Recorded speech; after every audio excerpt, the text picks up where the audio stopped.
Assalamu alaikum dostlar. Кандайсыздар деп сауықтар жақсы. Бүгін 31 январ. 31 январда қойдым. 31 декабр таксиге шықтық. Бүгін жаңы жылда жақсы болады доставка дегеннен көріп жетіп шықтық. Бирок қандай заказдар алыш керек, қандай алыш керек тартыш қиын болып тұрады. Себебі менде бірле телефон болды. Ал телефоннан заказ шыққанда ал заказды қайра тарта албайды екенсің өзімен өзің. Ананда бір ескі мутный тартқан бір телефон бар. Ушу менен кичине аракет кылып, андай крупный заказдар болуп калса тартам. Анан бүгүн колдон келишинче, күч жетишинче иштеп көрөбүз. Канчага реально иштесе болот экен, кандай болот, жаңы жылда мындай кандай тапса болот дегендей эми. Кече түнү бир разминка кылып иштеп көрдүм, таң атыкча 6000 иштедим таза. Кече биринчи жолу чыктым, бүгүн экинчи күн. Бүгін жаңы жылда қандай заказ баттың, ошол жөнүндө байкап, акырында видео ачып коебуз достор. Лайктан басып туруңуздар. Мындан карап турсаңыз, завершить кылабыз. Спасибо за поездку. Заказ будет оплачен картой. Пожалуйста, убедитесь, что вы не оставили в автомобиле свои вещи. Для улучшения качества обслуживания поставьте нам оценку в приложении. Опа, 6866. Бүгін майрам деп коттугандар. Бирок өтө алыс жага келдик. Тулага келдик, Тульская областка. Так, азыр бул аккаунттан чыгабыз дагы.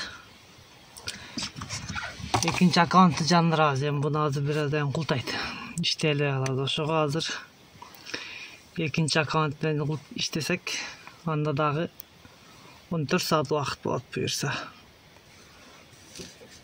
Так, бұл эми өзімнің аккаунтым, баягы бирөөнүн аккаунту болчу, бүгүн эки аккаунт иштетейин деп эки аккаунт менен чыккам да. 1095.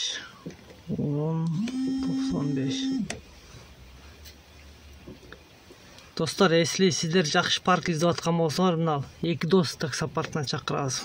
Эки дос таксопаркынан ушундай жакшы далный заказдарды, крупный заказдарды алып турасыздар. Эч кандай проблема жок. Диспетчерский жактан, нар жак, бер жактан, документ жактардан бүт өздөрү каралашып турат.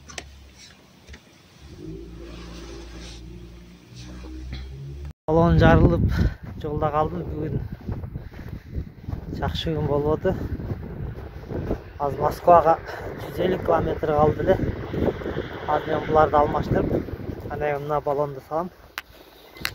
Бұл дағы уже түгөнүп калган баллон экен, тростор чыгып калыптыр.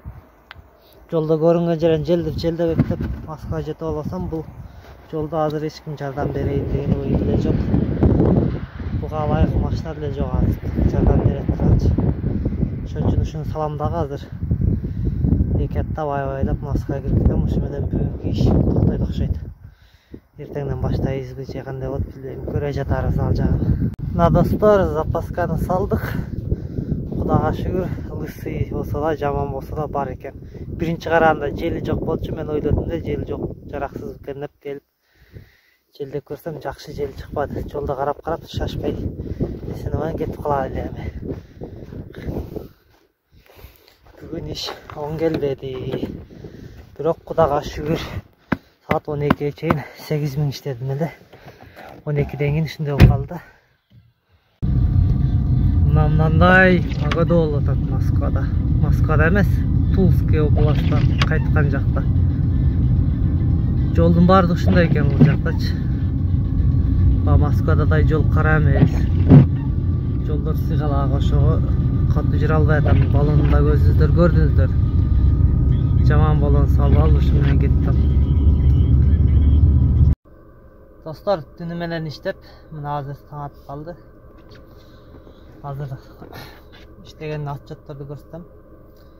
Түнү менен областка барып, көп убактымды өткөзүп алдым ошол жакта. Биринчи аккаунтта саат 11-ден канча өткөндө жеттим да ошо точкагачы, Тулага, Тульская областка. Ошо маалда 6800га алып бардым, общий сумма 8000 канча жүз болуп калды. Азыр ошону көрсөтөм. Кийин обратно кайттым. Кайтканда мага жолдо келатып баллон жарылып калды. Баллон жарылып калды, багажникти ачсам, запастай бар экен, жели жок экен. Анан кийин заправка чейин берки жарык баллон менен айдашка туура келип, заправка чейин жарык баллон айдап келип, анан заправкадан бери келип желдесем жакшы жел толду. Бирок торостор чыгып калган экен, лысый совсем болбой калган. Ошону салып алып туруп анан катты айдашка туура келбей калды. 60-70 миля айдап келдим. Ал жакта да кар болуп, капкараңгы болуп, мындай жарык чырактар жок. Келиш кыйыныраак болду. Ошого келгичекте көп убактым өтүп кетти да. Москвада мен ошондо саат 3-тө келдим Москвагачы. Москвага келип туруп анан кийин ошол жаман баллон менен болсо да иштеп калайын. Эми бул шанс бүгүн эле келет, башка күнү жок деп туруп, ошо менен иштеп 4,5 миң Яндекс менен кылдым. 1000 рубль өзүнчө бирөө бул жерге таштап кой дегенде 1000 рубль аны таштадым. Ошо менен 5,5 миң иштедим. Азыр мына көрсөтүп коеюн. 4,5 миң эмес эле 4395, 4400 экен да. Анан общий иштегеним мына 5700 эми болуптур.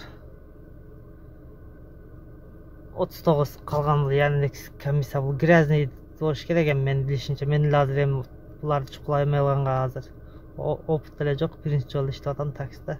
Мына тазасы да мына болчу. Анан таксиде иштеш үчүн дагы бир опыттар керек экен. Эми опыт жок. Сәл азыраак иштеп калат да окшойсуң. Опыт болсо баары опыт да. Ошого опыт менен жакшы экен. Азыр мен бул кийинки аккаунт менен иштегенимде саат 3төн эртең мененки саат 8ге чейин заказдар жакшы болду. Коэффициенттерде жакшы күйүп турду. 8ден кийин уже токтоду да. 8ден кийин биз да токтоттук ошодон. Бул болсо бул биринчи аккаунт.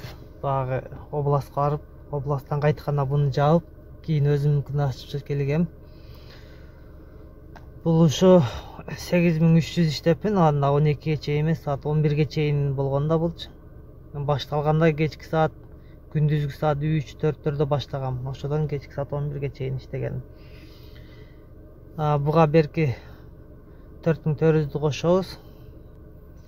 12700, анан берки 1000 рубль дагы отдельно иштеген, анан 13700. Ошо достор 13700 иштеппиз жаңы жылда. Опыты барларды мындан да көп иштесе керек, заказ аябай жакшы болуп атты. Опыты жоктор ушундай азыраак иштеп калат экен. Санасында мен биринчи эле күнү чыгып кичине разминка кылып иштегем, андан мурдагы 30 күнү. Кийин 31 күнү экинчи күн чыктым да. Расходтор боюнча айтсам, расход 1500 машинанын арендасы. 2000 сом бензин куйдум. 2000 кетти же кетпеди билбейм, 2000 куйганмын да. Ошондо 2000 бензин кетсе 1,5 миң машинанын расходу болсо, нарак берек, ошондо таза 10 миң иштеппин да. Стрелка болсо бензин бактык ушул жерде турганда, кече мен баштагандачы. Кийин иштеп бүгүн эртең менен дагы 2000 куйдум эле, кайра ошол ордуна келип калды. Значит, мен эсебим боюнча ошондо 2000 бензин кетти да. Таксида жаңы жылда мына ушундай өзүңүздөр көргөндөй заказдар болду. Мен бир телефон болуп заказдарды ар бирин тартканга туура келбейт экен, эч оң келбейт экен. Себеби ал телефонго заказ түшсө ал менен кайра өзүң тарта албайт экенсиң да. Мына эски жаман телефон менен тартсаң болбойт экен. Поп-поз эле болбой калат экен. Ошого телефондорду эле мындай отчетун эле көрсөтүп койдум, канча иштегендеринчи. Анан кандай заказдар түшүп атты, аларды тарта албай калдым. Туура түшүнөсүздөр деп ойлойм. Лайктан басыңыздар, каналга катталыңыздар. Биз дагы анча-мынча видеолор тартып турабыз. Болгон эмелерди көрсөтүп турабыз, аракет кылып.